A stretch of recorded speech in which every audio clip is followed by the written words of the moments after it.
আসসালামু আলাইকুম। আরেকটি নতুন ব্লগে আপনাদের স্বাগতম।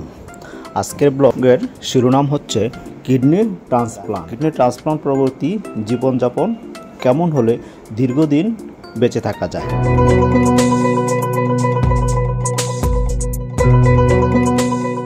ডায়ালাইসিসের চাইতে অবশ্যই কিডনি ট্রান্সপ্লান্ট একটা কোয়ালিটি এবং খুবই সুস্থ এবং স্বাভাবিকভাবে জীবনযাপন করার একটি প্রক্রিয়া। কিডনি রিসিপিয়েন্ট অর্থাৎ কিডনি রোগী যিনি ছিলেন তার বাসায় গিয়ে বেশ কিছু নিয়ম কানুন মেনে চলতে হয়, কারণ বাহিরের আবহাওয়া বা বাহিরের পরিবেশে বের হওয়ার ক্ষেত্রে মিনিমাম 6 মাস আইসোলেশনে থাকতে হয়। সেখানে তাকে হাইজিন মেনটেন করতে হবে। এবং আমি একজন নিজে কিডনি ট্রান্সপ্লান্ট রিসিপিয়েন্ট হিসেবে আমার অভিজ্ঞতার আলোকে বলছি, আমি 6 মাস ঘর থেকে বের হইনি। দিনের 6 থেকে 7 বার হ্যান্ড ওয়াশ করেছি, অর্থাৎ হাত, মুখ এবং যে সমস্ত অঙ্গের মাধ্যমে শরীরের ভিতরে জীবাণু প্রবেশ করার চান্স থাকে সেই জায়গাগুলোকে পরিষ্কার পরিচ্ছন্ন রাখতে হয়।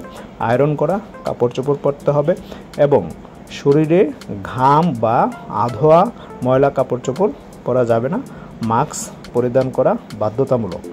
এছাড়া কিডনি ট্রান্সপ্লান্ট পরবর্তীতে ওই রোগীর জন্য কিছু ইমিউনোপ্রেসিভ মেডিসিন দেওয়া হয়, অর্থাৎ এই মেডিসিনগুলা 12 ঘন্টার অন্তর 12 ঘন্টা রোগী বেঁধে তাদেরকে মেডিসিন দেওয়া হয়। তার মধ্যে কমন 3টি মেডিসিন টাইম খুব স্ট্রিক্টলি 12 ঘন্টা টু 12 ঘন্টা ডাক্তারের প্রেসক্রিপশন অনুসারে মেনটেন করতে হয়। এক্ষেত্রে কোনো এক বেলা ওই ঔষধ মিস করা যাবে না। যদি মিস হয় তাহলে কিন্তু ট্রান্সপ্লান্ট করা কিডনি রিজেকশন হওয়ার চান্স থাকে। এক্ষেত্রে অনেকেরই এই গাফিলতি বা অবহেলার কারণে কিন্তু কিডনি ট্রান্সপ্লান্ট করার খুব দ্রুত সময়ের মধ্যে রিজেকশন দেখা দেয়। তো সেক্ষেত্রে কিছু রেস্ট্রিকশন রয়েছে খাবার দাবার এবং লাইফস্টাইলের ক্ষেত্রে।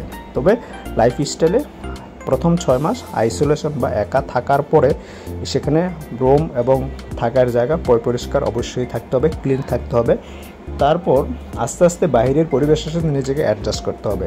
পরিমিত ডায়েট এবং সুষম খাবার খেতে হবে। সুগার অবশ্যই নিয়ন্ত্রণ করতে হবে। ইমিউনোপ্রেসিভ মেডিসিনের কারণে এখানে যে মেডিসিনগুলো থাকে সেগুলোতে ডায়াবেটিক্স বাড়িয়ে দিতে পারে। অনেক সময় পোস্ট ডায়াবেটিক্স অনেকের হয়। সেটা ধীরে ধীরে শারীরিক কিছু কার্যক্রম যেমন হাঁটা এবং ডাক্তারের নির্দেশিত কিছু এক্সারসাইজ করতে হয়। সেক্ষেত্রে অবশ্যই কিডনি রিসিপিয়েন্টকে ওজন নিয়ন্ত্রণ করতে হবে, না হলে আবার উচ্চ রক্তচাপ দেখা দিবে এবং রক্তে গ্লুকোজ অর্থাৎ ডায়াবেটিক্স দেখা দেবে। এবং উচ্চ রক্তচাপ এবং ডায়াবেটিক্স কিন্তু কিডনির জন্য ক্ষতিকর। আর ট্রান্সপ্লান্ট কিডনিটা কিন্তু এক্ষেত্রে অনেকটাই নাজুক থাকে, কারণ তার শরীরের যে এটাকে ফরেন অর্গান বলে সেই অর্গানটাকে কিন্তু শরীর কিন্তু অ্যাকসেপ্ট করতে চায় না। সেক্ষেত্রে অবশ্যই মেডিসিনগুলোকে সময় মতো খেতে হবে কিডনি ট্রান্সপ্লান্ট রিসিপিয়েন্টকে। এছাড়া ডোনারের জন্য সুনির্দিষ্ট কিছু মেডিসিন রয়েছে, অল্প কিছুদের জন্য সেটা খেলেই তারপর ডোনারের আর তেমন কোনো চিকিৎসা বা তেমন কোনো মেডিসিন লাগে না। টাইম টু টাইম কিছু পরীক্ষা নিরীক্ষা করলেই হয়। কিন্তু কিডনি ট্রান্সপ্লান্ট রিসিপিয়েন্টকে নির্দিষ্ট সময়ে সময়ে তার কিছু টেস্ট করতে হয়। সেই টেস্টগুলা ডাক্তার প্রেসক্রিপশনে লিখে দেন। সেই টেস্টগুলো করে করে ডাক্তারকে রিপোর্ট দেখাতে হয়। সেক্ষেত্রে ওই কিডনি রিসিপিয়েন্টের কিন্তু জীবনযাপন, তার খাওয়া দাওয়া, পরিমিত ঘুম, চলাফেরা এটা কিন্তু খুবই গুরুত্বপূর্ণ। এটা তার সুস্থ থাকার একটা মূল স্তম্ভ।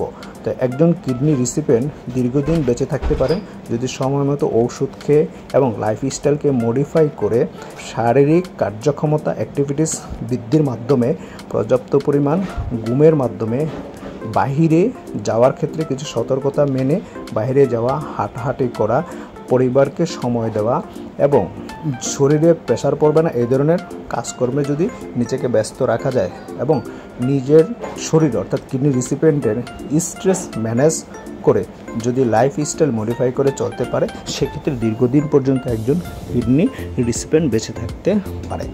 এই ক্ষেত্রে একজন কিডনি রিসিপিয়েন্ট একজন স্বাভাবিক মানুষের মতোই জীবনযাপন করতে পারে। আপনাদের দোয়ায় আলহামদুলিল্লাহ আমার 3.5 বছর চলছে।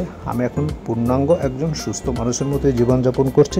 পারিবারিক জীবনযাপন এবং ফ্যামিলির সাথে সময় কাটানোটা খুবই গুরুত্বপূর্ণ। কোনোভাবেই শরীরে স্ট্রেস নেওয়া যাবে না। ডাক্তারের নির্দেশনা মোতাবেক যে পরিমাণে পানি খাওয়া দরকার সেটা পর্যাপ্ত পরিমাণে পানি খেতে হবে। কোনো কিছুই অতিরিক্ত বা এক্সেস করা যাবে না। তাই যে সমস্ত কাজ করলে শরীর সুস্থ থাকবে, ফিট থাকবে এবং ডাক্তারের নির্দেশিত যে সমস্ত এক্সারসাইজগুলো করলে আপনার শরীর ভালো থাকবে, একজন সুস্থ মানুষের জন্য যা যা করণীয় দরকার তাই করতে পারবেন।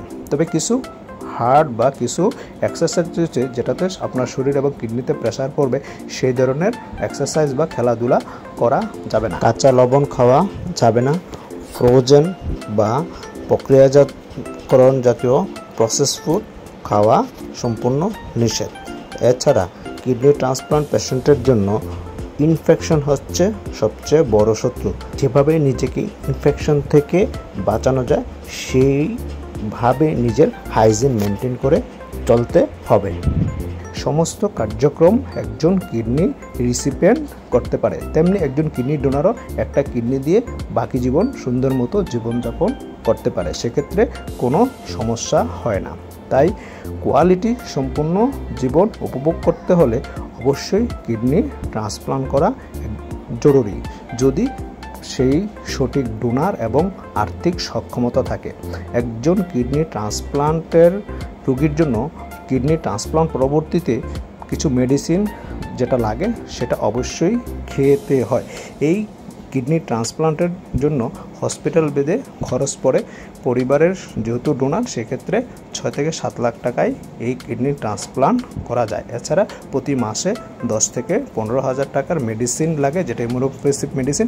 সেগুলা খেলেই ওই কিডনি ট্রান্সপ্লান্ট পেশেন্ট আর কোনো ডায়ালাইসিস ছাড়া সারা জীবন সুস্থ থাকতে পারেন। এই কিডনি রোগের সিরিজ ভিডিওগুলো ভালো লেগে থাকে এবং আপনারা দেখে থাকেন, সবগুলো ভিডিওর লিঙ্ক ডেসক্রিপশন বক্সে দেওয়া আছে। যদি কোনো পূর্বের পর্ব মিস করে থাকেন দেখে নিতে পারেন। যদি আপনাদের আমার এই ভিডিওগুলো দেখে বিন্দু পরিমাণ উপকার হয় তাহলে একজন কিডনি যোদ্ধা হিসেবে নিজেকে গর্বিত মনে করব। সবার প্রতি কৃতজ্ঞতা জানিয়ে এবং সুস্বাস্থ্য কামনা করে চ্যানেলটিকে সাবস্ক্রাইব করে দেওয়ার জন্য রিকোয়েস্ট করে বিদায় নিচ্ছি। আল্লাহ হাফেজ।